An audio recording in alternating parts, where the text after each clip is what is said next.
To a big extent, yes, it is regressive for Chinese women. It's not just that the two-child policy that should be designed for women only. Actually, without the compatible policies for Chinese men, it is very difficult for women to enjoy the relative welfare they can actually have from work.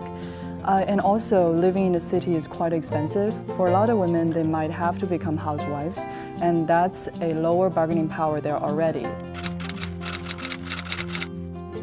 Besides the obvious monetary cost, like you mentioned, for education, for healthcare, there's also an emotional toll and a sacrifice of personal life. For a woman in any country, it is very obvious you have to make a choice between your work and your family. It's going to be a difficult time, I would say, for the middle class to make that decision. And a very important distinction between the middle class and lower income class is that, in fact, when you reach the middle class, you should be able to choose more time to spend on leisure. But to have a second child means that you actually cannot do that. All your leisure time will have to be spent on children. We're on the right course of abandoning the one-child policy and on our way to abandon probably the two-child policy altogether.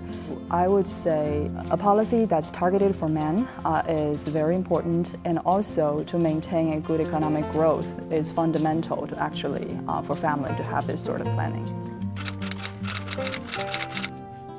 Well, I can see the incentive for this kind of policy because it wants to set it as a social responsibility.